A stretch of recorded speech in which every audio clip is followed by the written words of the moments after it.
Bonjour les tourneurs, bienvenue dans mon atelier. Ça fait un petit bout de temps que je n'ai pas été sur YouTube, ça a été la rentrée scolaire, puis le monsieur il est fatigué après sa journée. Bref, et aujourd'hui je propose le vase à bordure naturelle prise 2. Là cette fois j'ai toutes les réponses. Alors la vidéo longue, qu'est-ce que c'est? C'est une vidéo détaillée, c'est-à-dire que vous allez me voir travailler avec les différents outils. Et puis comme ça, c'est parce que vous souhaitez voir comment on se positionne et tout ça. Examen de la pièce d'origine. Donc, c'est un vase avec un pied creusé, mais la particularité, c'est que la bordure qui est tout à fait inégale, eh bien, c'est ça qu'on veut réussir à obtenir. Alors, j'ai fait mes devoirs, j'ai appelé André, et puis il m'a expliqué un peu le tout, et puis finalement, j'ai... pas sous la main, mais j'ai fait quelques exemplaires et puis c'est enfin compris. Le point de départ, c'est une pièce de bois de 200 mm de longueur par environ 120 mm de diamètre. Et quand j'ai parlé avec André, en fait, faut regarder, bon, évidemment, il faut regarder comment le diamètre est construit. Et puis l'idée, c'est d'aller placer le milieu le plus proche du centre de la bordure. Quand on regarde le vase, on remarque que la pièce d'origine était triangulaire. Alors moi, quand j'ai fait le vase avec André, je ne le savais pas, je n'avais pas remarqué, et c'est lui qui l'avait placé de mémoire. Et puis finalement, on a fait le vase sans que je comprenne exactement les premiers principes. Ça donne comme ça. J'ai aussi une pièce qui est relativement triangulaire. Puis, règle générale, les formes sont plutôt ovales, mais le même principe s'applique. Le premier geste, c'est d'aller placer le centre le plus exactement possible à partir de la bordure. Alors, vous vous souvenez probablement de mes gabarits, de mes disques. Eh bien, je prends le disque approprié et en fait, avec les doigts, je suis capable de venir positionner mon disque à ce qui semble être le meilleur centre parce que mes doigts m'indiquent je peux toucher la bordure et comme j'ai un trou au centre, je peux venir le marquer et ça déjà, c'est un bon départ. Donc, j'ai bien marqué mon centre avec mon poinçon. Et puis la partie ici va aller contre-pointe. Et donc je peux déjà placer ma pièce comme ça. J'ai rien d'ajusté pour le moment.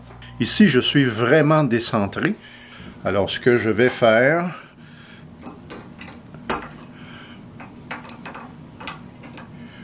je vais donc me centrer comme ça. Alors avec ma gouge, je vais venir aplanir ma face ici. En poussant sur l'écorce, la coupe devrait être bien nette. Alors je suis bien coincé. Petite gouge à bol. Je tourne comme ça, c'est bon. Alors je vois ma ligne. J'essaye pas trop d'apprendre.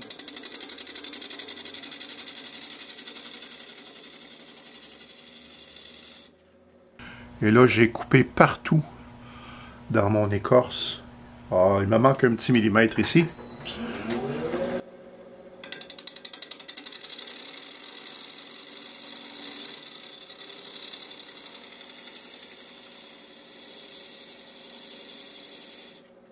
Alors ici, ma face, elle est parfaitement belle. Et puis là, j'ai de la matière enlevée. On fait ça.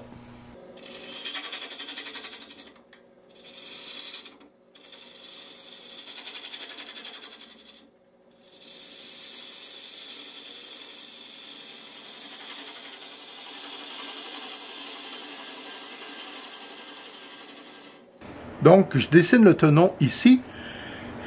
Et ça, ici, ma petite stratégie, c'est le plus petit tenon que mon mandrin peut accepter. Et j'ai un peu d'espace pour aller le faire. À partir de maintenant, je ne touche plus à l'écorce. Je vais fabriquer mon tenon à l'intérieur.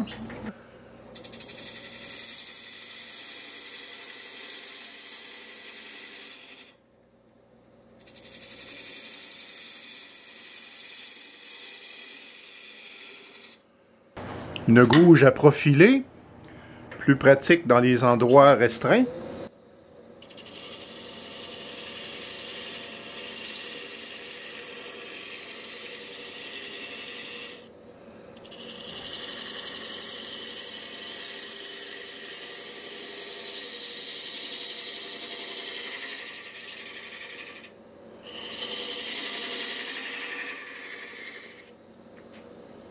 Mon mandrin peut accommoder 13 mm, les mâchoires. Je vais prendre une mesure. Je suis à 11. Je peux encore essayer un petit peu.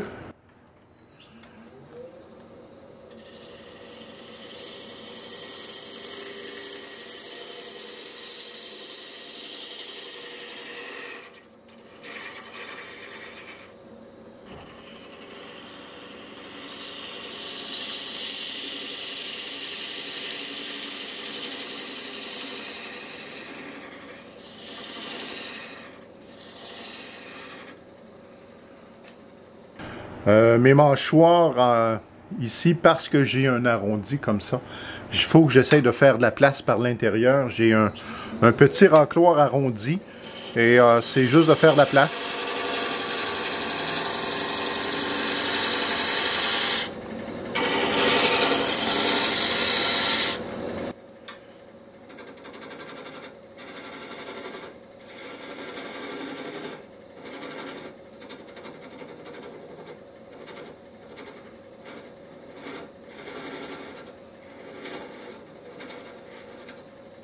Ce petit bouton-là ne fait pas obstacle dans les mâchoires parce que mon tenon est un peu plus grand et ça me donne toujours une référence de contrepointe.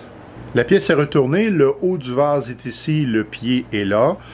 Et ma première action va être de venir rectifier la face ici, encore avec la gouge à bol.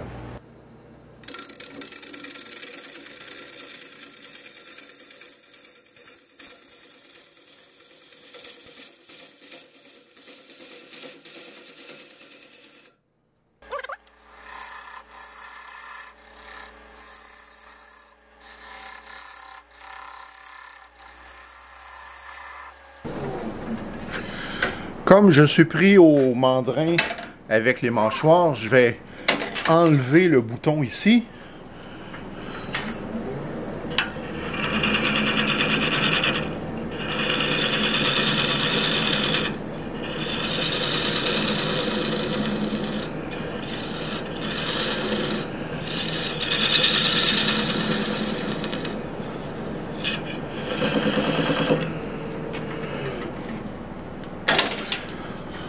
Vous voyez ici, j'ai une branche. À nouveau, je trace le tenon le plus petit. Mais là, c'est ce que je vais avoir ici, c'est une ligne de référence. Il ne faut pas que j'enlève la ligne. La ligne de crayon doit rester là. Et là, oui, vous êtes bien placé. Je dois évaluer un peu tout de suite comment va être proportionné mon vase. Puis comme c'est une pratique, c'est-à-dire que la pièce, le diamètre est peut-être un peu grand pour la longueur, mais c'est la pratique. Donc ce que je vais faire, c'est que je vais venir dégrossir, arrondir ma pièce tout en laissant l'écorce ici, évidemment. M'assurer que je place mon porte-outils un peu en angle parce que éventuellement cette partie-ci va être plus petite. Et je mets la visière parce qu'on est avec de l'écorce. Gouge à dégrossir.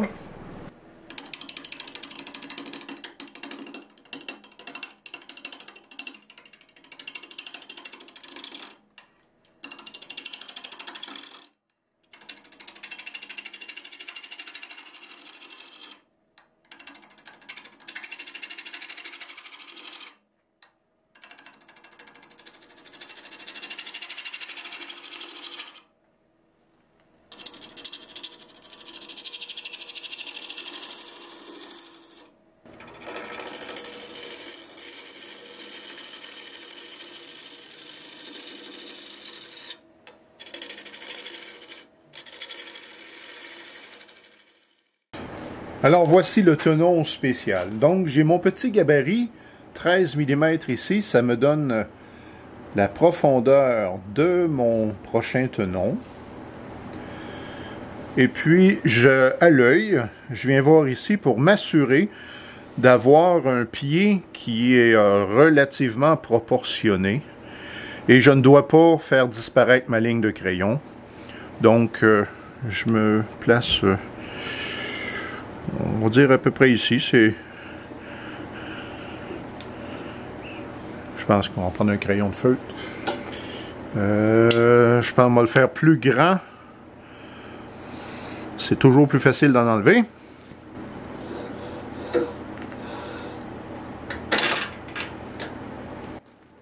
Le grain d'orge.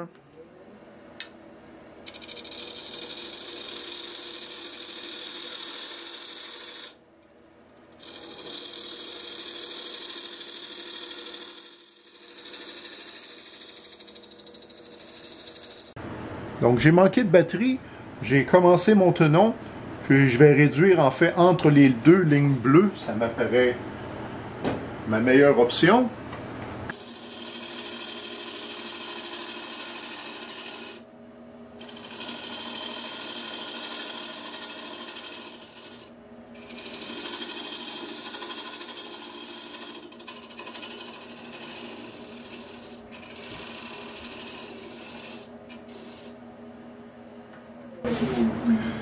Je vais aussi m'assurer que mon tenon dans la forme actuelle peut être pris.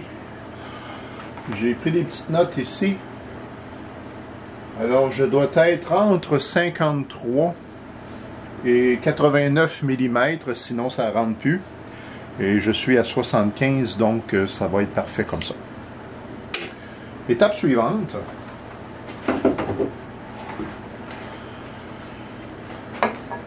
Je vais tracer sur mon tenon, à peu près, presque à la moitié, au crayon, je vais me tracer une ligne.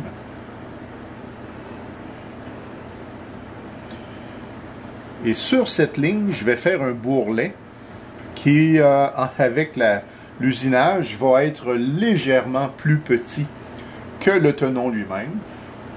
Et tantôt, quand je vais retourner la pièce encore une fois, le bourrelet va être protégé des mâchoires crantées. Et puis, c'est la partie qui est ici qui va servir de prise. Même que je vais améliorer, définir un peu mieux. Voilà. Alors, je commence par arrondir l'extérieur. Je talonne.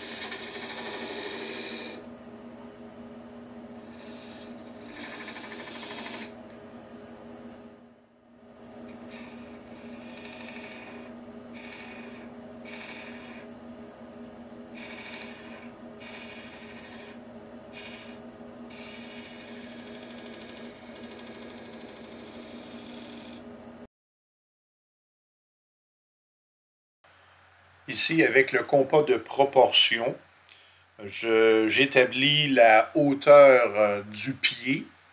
Et puis, je vais aussi établir au crayon. Ça, c'est la ligne qui divise le pied du vase. Mais comme il va s'agir d'un pied creusé, à l'œil, je vais aussi déterminer ici la profondeur que va avoir le pied.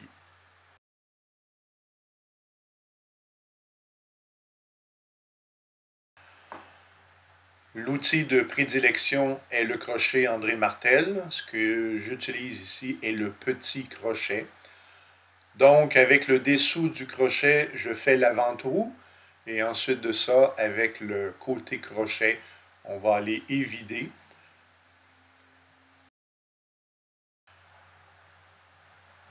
Un des secrets du crochet martel, c'est absolument son affûtage, car on reconnaît très rapidement si on est moins bien affûté, c'est lorsqu'on force avec le crochet. Si on force, on doit aller affûter. Donc j'ai percé jusque là où je voulais, et dans le fond je suis en train de nettoyer l'intérieur. Je ne chercherai pas à finasser à l'infini. J'essaie de pratiquer mon crochet, les dernières passes qui sont beaucoup plus lentes.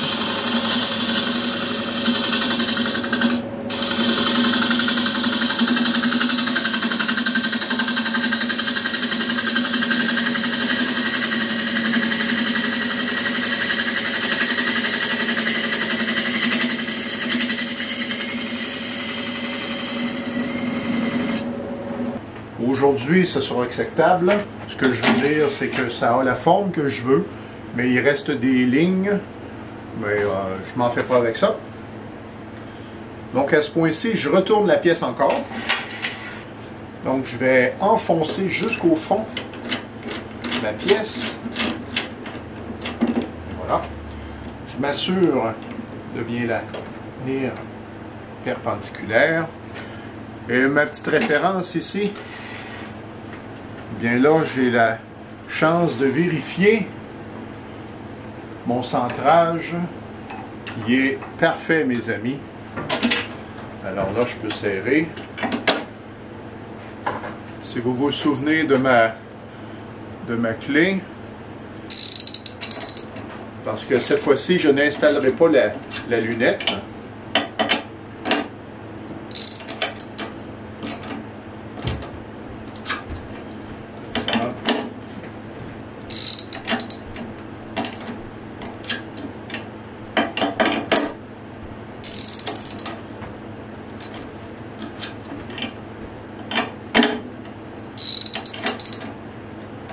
Voilà. Donc, je suis bien pris ici. J'ai encore ici ma ligne de référence de profondeur. Puis, je suis bien installé. Quand j'ai fait mon stage, André, il m'a dit, dès que tu en as l'occasion, pratique la coupe en l'air. Particularité, la coupe en l'air me donne cette forme-ci, alors que avec le crochet, je vais avoir la forme inverse. Il faut être conscient de ça. Moi, ça m'a pris quelques pratiques avant de réaliser. Donc,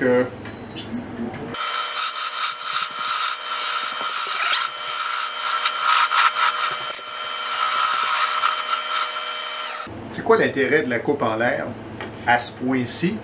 Eh bien, c'est que c'est aussi une pratique pour planter la gouge à bol dans le centre et creuser, parce que c'est une opération qu'il faut faire avec le crochet.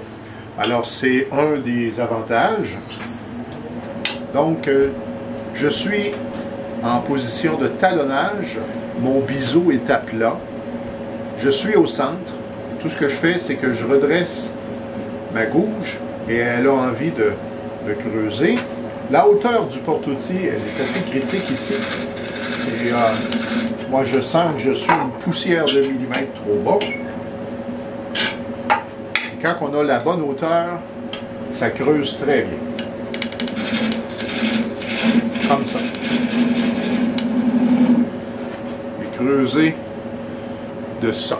On va possiblement 1 mm. Ma gouge est à plat, je ramène vers moi, j'ouvre, et c'est fait. Ma gouge est à plat, je rabats, j'ouvre, et on y va. Hein? On recommence, gauche à plat, je rebats, redresse, haut en bas pour creuser. Cette fois-ci, presque 2 mm. Ce n'est pas un concours de profondeur. À l'intérieur, je rabats, j'ouvre.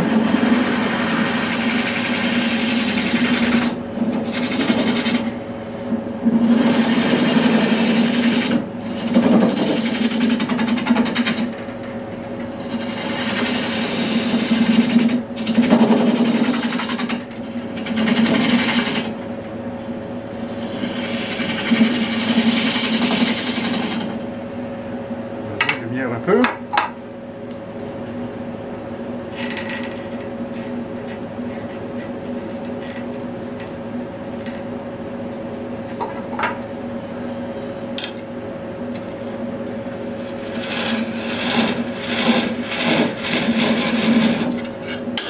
On fait exactement la même chose avec le crochet.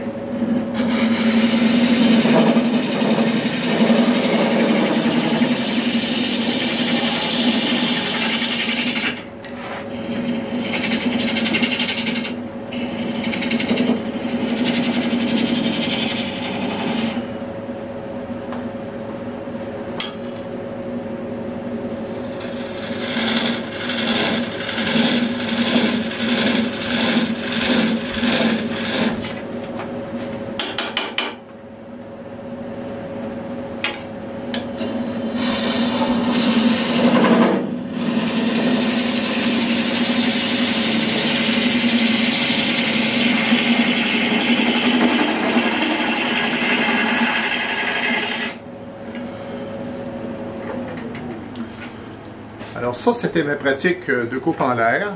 J'arrête ici parce que, évidemment, il va falloir que je fasse la forme inverse avec le crochet. Et puis, je veux me garder de la viande, si on peut dire ça comme ça. Alors maintenant, je suis avec le crochet moyen. Et puis, je vais creuser jusqu'à ma ligne repère. Puis, bon, je l'avoue que je suis contraire aux instructions d'André. André, il dit, on fait toujours la passe au complet de A à Z. Moi, je pense que pour moi, ça travaille mieux. Je vais plus en profondeur. Et quand j'approche de la fin, je commence à faire cette passe-là. Bon, si jamais j'évolue encore dans ça, je vous fais signe. Alors, comme la gouge de tantôt, j'appuie à fond, je suis à plat. Je redresse le crochet. Et là.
Donc, je pars du milieu et je commence à faire cette courbe.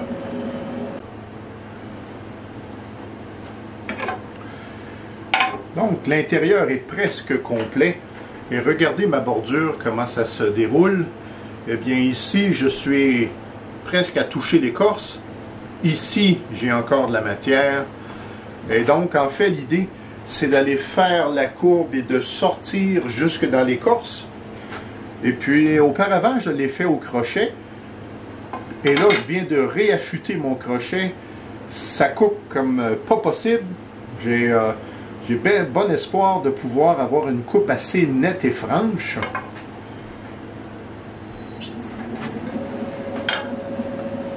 Donc, je talonne. Ah! Pas ça que je voulais faire. Hé, mon ami! Ça a mordu. Je vais partir de plus loin et je vais sortir. Alors, comment on fait pour faire la forme? Je vais rentrer comme ça, dans le fond, et puis plus je vais me rapprocher du bord, je vais venir faire la courbe, comme ça, en tournant le crochet et en me déplaçant. Le plus délicatement possible.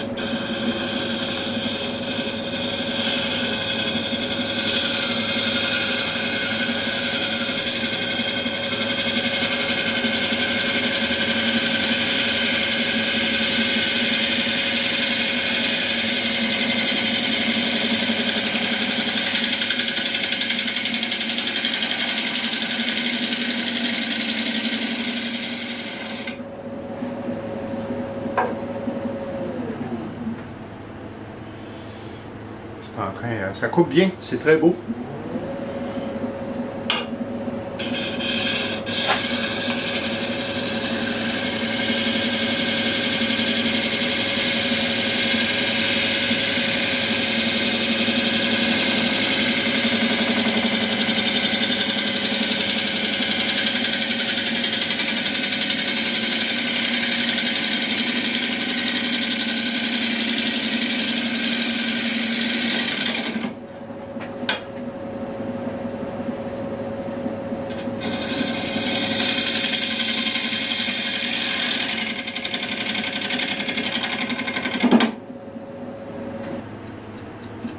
J'ai encore de la matière ici. Je veux que toute mon écorce soit arrondie. Alors c'est presque le cas partout, sauf ici.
Il en reste encore. Je ne suis pas arrivé.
Eh bien, on y est.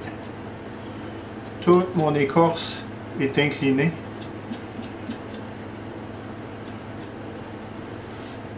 Voilà.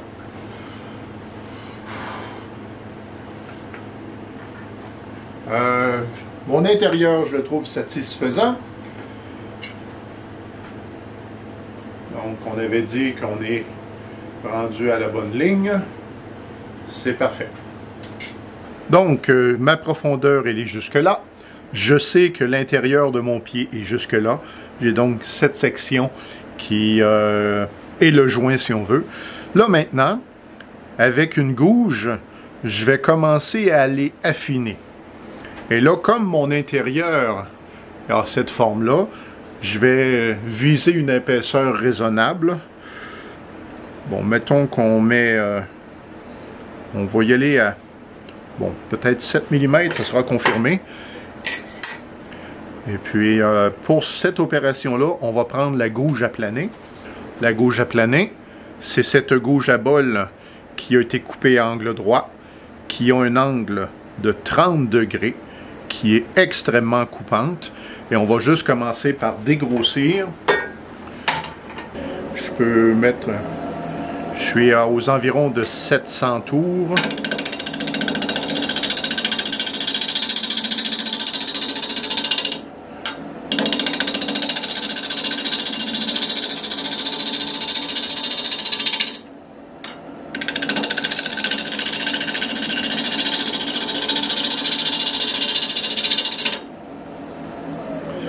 Pourquoi la gouge aplanée? Pourquoi pas une autre gouge? Par exemple, la gouge à dégrossir, par exemple, la gouge à bol sur le côté. Eh bien, premièrement, c'est une gouge de finition et je veux déjà m'approprier dans la pratique les mouvements parce que quand je vais arriver à la finesse, je serai déjà en possession, je n'aurai pas de surprise, en tout cas le moins possible. Parce qu'éventuellement, mon point le plus bas, ça ici je suis là, ça c'est là, peut-être cette pointe-là ici, je vais me placer à quelques millimètres. Alors un affûtage neuf, j'ai pas mal de matière à enlever, je vous ferai pas assister à tout ça.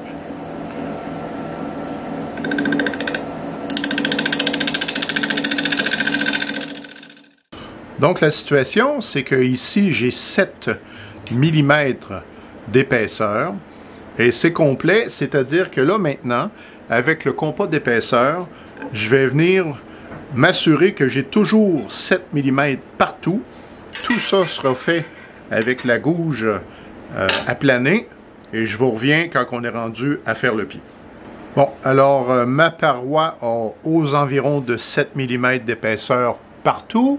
Et puis, cette bordure tout à fait croche, en fait, je vais vous la montrer d'un autre angle.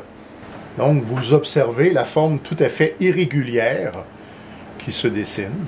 C'était l'effet recherché. Donc, le but de la vidéo était de revisiter cette manière de faire pour avoir une bordure naturelle et irrégulière. Le reste du vase a déjà été filmé dans une autre vidéo, donc c'est complet pour moi.